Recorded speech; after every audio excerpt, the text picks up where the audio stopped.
Welcome to Recap, where we summarize our favorite movies and tell you how they're made. My name is Deovolt and today we're looking at the Five Nights at Freddy's movie, a 2023 animatronic horror flick that asks, what if Chuck E. Cheese locked the doors and never let you leave, alive? Before we dive into this creepy adventure, make sure to like, subscribe and hit that bell icon, or Freddy Fazbear might just show up in your dreams tonight, and not to sing a happy birthday song.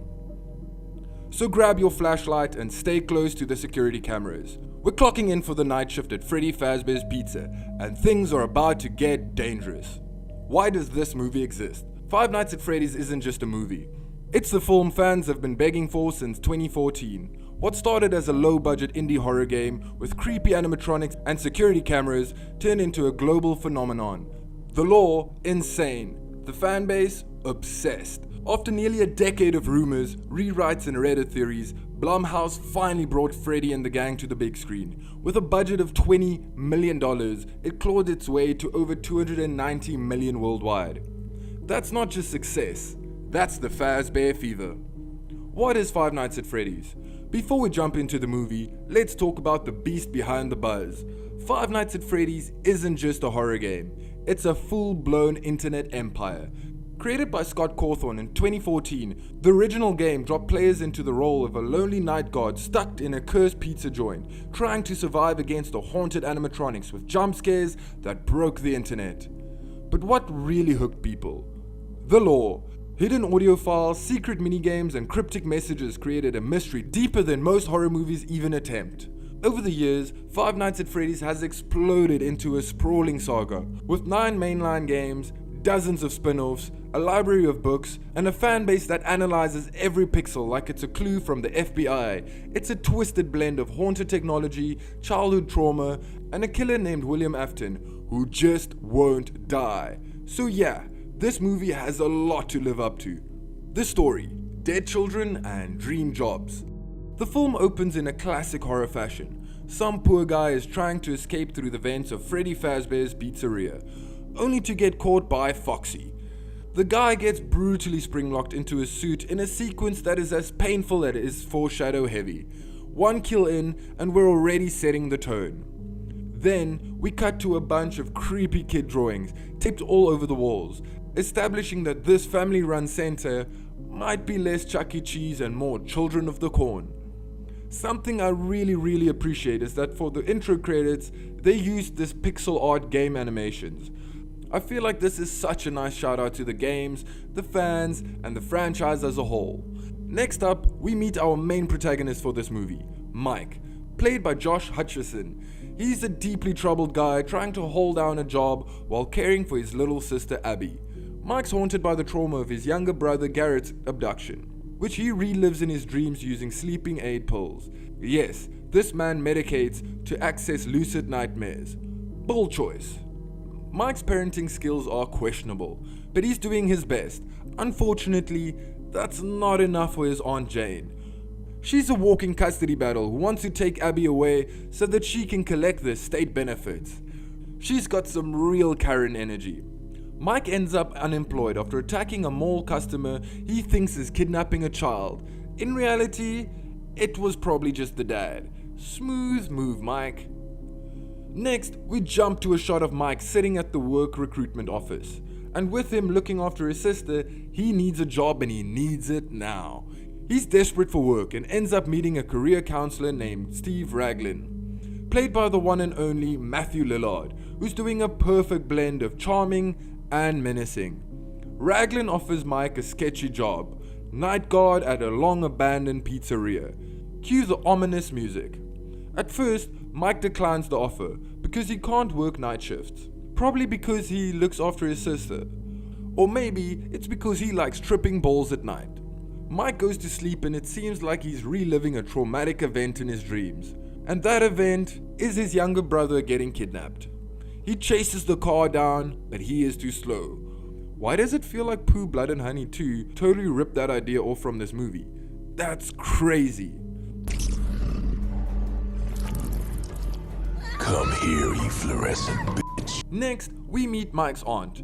It seems like she is trying to get custody of Abby, and this aunt seems like the biggest Karen that you've ever seen. She fake cries, but no one is buying it.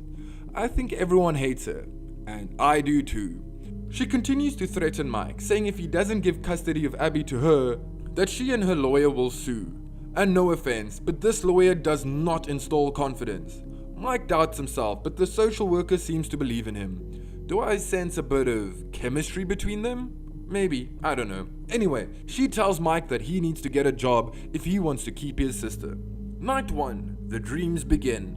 Mike accepts the job and heads to Freddy Fazbear's Pizzeria.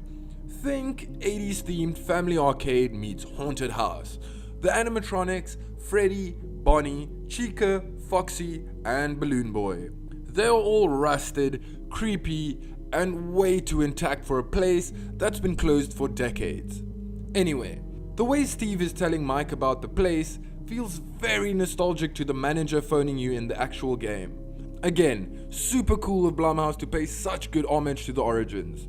As Mike settles in for his first shift, he starts having vivid, surreal dreams about Garrett's abduction, this time joined by a group of ghostly children. One of them always stands just a bit too far back, watching.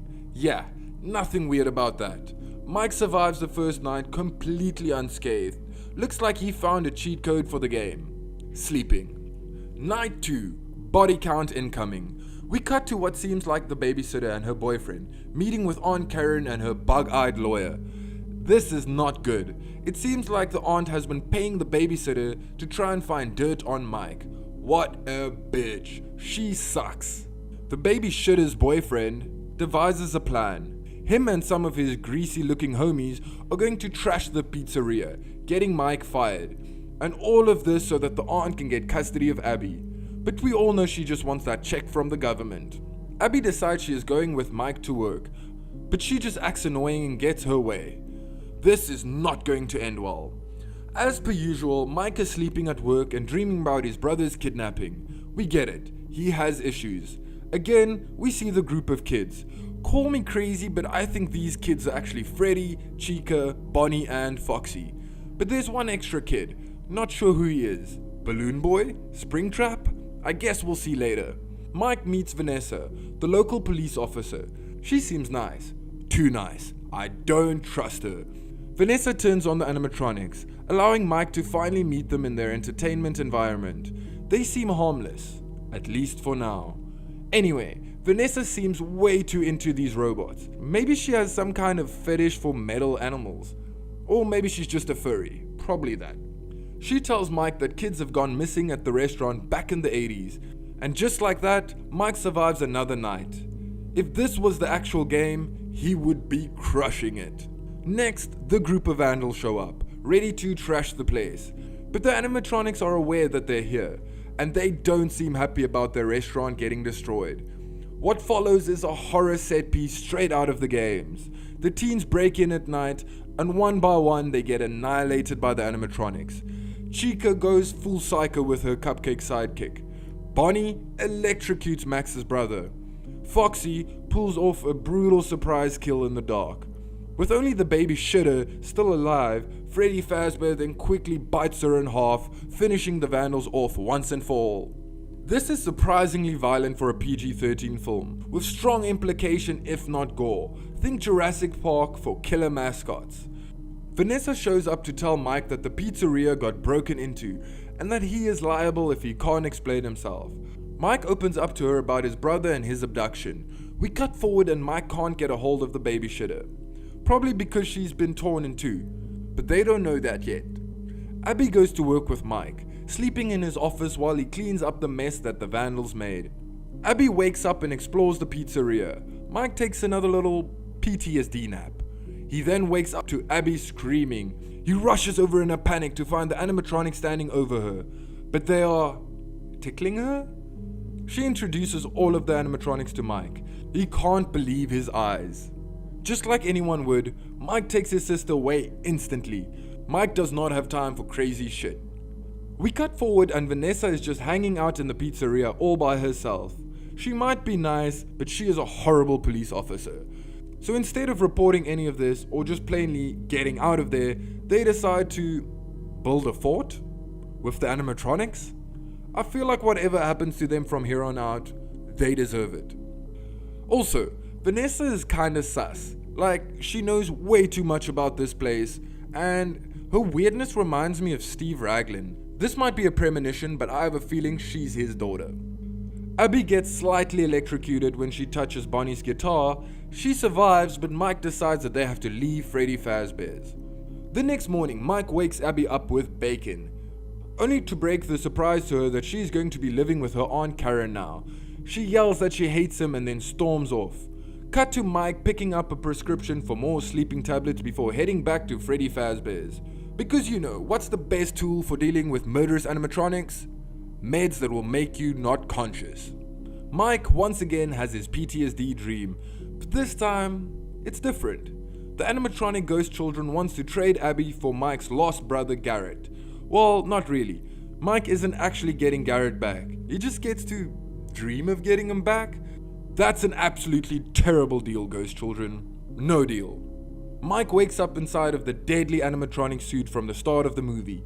He barely escapes the machine, only to find the bodies of the dead Vandals. In a panic, Mike tries to make his final escape, but Foxy catches him again. We cut back to Abby and Karen at the house. Freddy has shown up with the main ghost child. They secretly murder the aunt and lure Abby away. Law drop.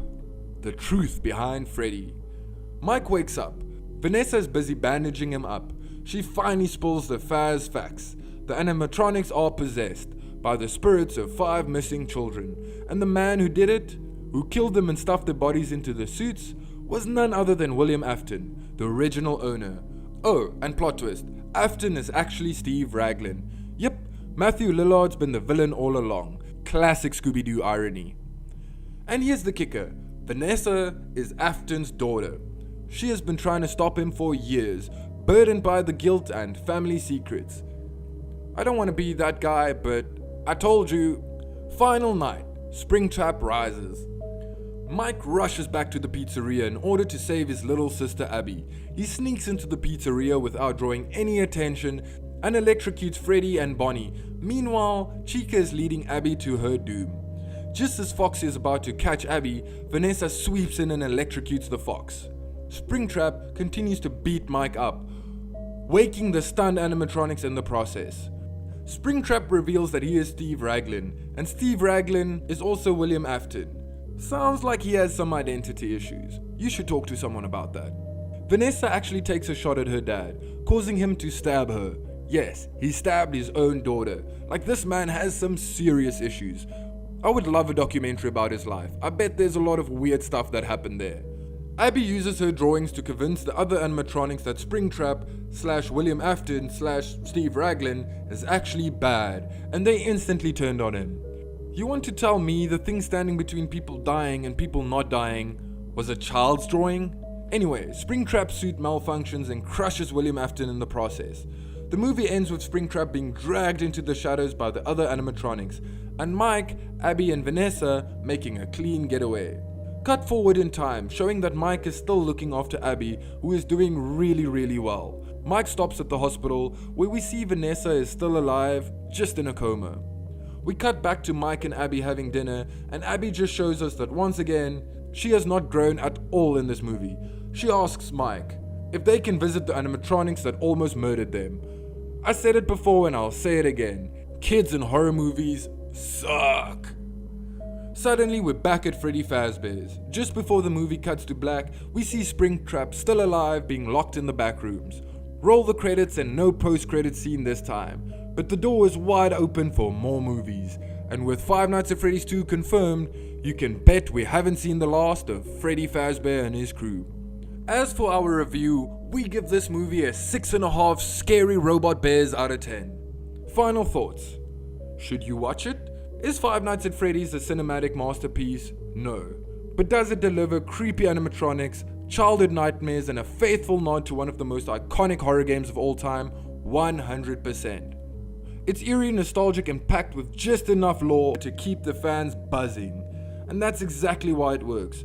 If you've ever checked the cameras at 2 a.m. or jumped at the sound of static, this one's for you. What did you think of Freddy's big screen debut? Which animatronic creeped you out the most?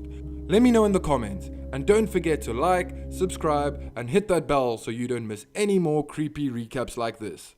Stay paranoid and remember, if the animatronics start moving on their own, it's already way too late. Until next time, I'm Deervolt and this has been Recap.